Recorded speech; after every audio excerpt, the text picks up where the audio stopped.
A reminder of one of our top stories we mentioned just a few moments ago, the White House removing a social media video posted to Donald Trump's Truth Social account, which depicted former President Barack Obama and his wife Michelle Obama as apes. Let's speak live now to US political analyst Aidan Smith. Aidan, thanks for your time again here on Sky News Australia. First of all, Press Secretary Caroline Leavitt defended the post. Then the White House claims it was mistakenly put up. It all looks like a bit of a mess. Yeah, I mean, I think for one, the video I think so many people find this appalling, myself included. It's been widely denounced. And I think the really interesting thing about this isn't just that you had the walk back from the press secretary and then the eventual deletion.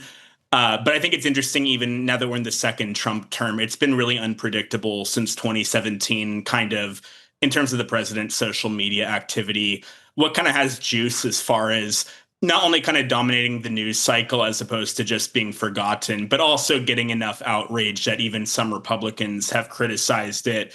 In this case, it's not even just kind of vulnerable Republican senators in swing states like Susan Collins, who has, rhetorically broken with Trump in the past. But you've seen senators, I think, from Ricketts from Nebraska, Senator, I want to say Marshall from Kansas, also condemning this. And it's interesting because those are very conservative states to various degrees. Those are generally pretty staunch Trump allies in Congress. So when you see stuff like this, it's a really the dynamic there is really interesting as far as the fact that this has created a lot of outrage and it's just a huge mess for the White House right now. Is it a classic example of how much the political atmosphere has changed? I'm just thinking that if an American politician had posted this, say, a decade ago, it might have cost them their job.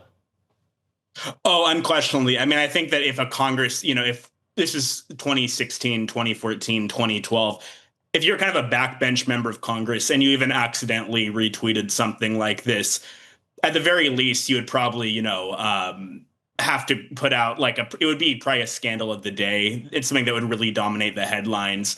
Obviously, this is going to be a controversy, and it shows that Trump, even by deleting this, that the White House has recognized that this kind of thing is too far. But yeah, it's very different from what we would have seen 10, 20 years ago, since obviously Trump is not going to resign over anything like this. Interesting that it was deleted, though. Does it show that that maybe, Pandora's box is not fully open? Yeah, I mean, I think I'd like to think so, and I think a lot of other people would like to think so. I at some level, I do think that when you look at Trump's approval ratings versus a year ago, when I think that even compared to at any time during the first administration, Trump coming back into office, kind of actually winning the popular vote this time, getting a lot of support, not just, from kind of institutional actors in society, people like the tech CEOs, whatnot, a lot of corporate America who weren't as friendly during the first Trump term. I think that he was probably more emboldened than ever. Now that the approvals are not looking nearly as good and we're going into midterm season, I think that the kind of perceived honeymoon period is over. And I think a lot of people in the GOP, including in the White House, are probably thinking we're not actually invincible. We do have to face voters just like any other politician. And if you're going to be doing this sort of thing, posting this sort of really offensive content, that is going to that is going to create a lot of outrage and pushback.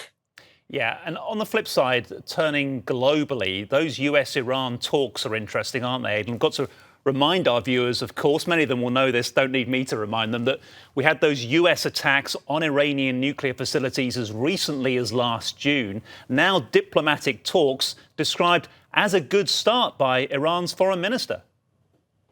It's really interesting. I think that Trump is kind of a unique factor in this in terms of a lot of Trump's foreign policy views are kind of break somewhat with heterodox Republican positions. And on the thing of Iran, he's kind of more aligned with traditional neoconservatism as in terms of when we think about what the strikes last June, that's not too dissimilar to what someone like George W. Bush would have done or President Mitt Romney.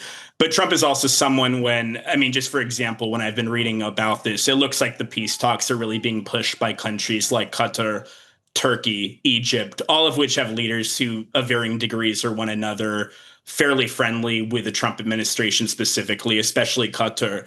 And I think that creates a dynamic where, Trump's unpredictability could actually lead to a situation where if there is this push from these kind of friendly leaders who know how to be, appeal to Trump on a personal basis, it creates an unpredictable situation where you might actually have him kind of back off. But I think that as long as he's in office, I don't think that structurally on a on a purely institutional level, I think that the dynamic between the U.S. and Iran is probably as hostile as it was a year ago or 10 years ago, for that matter.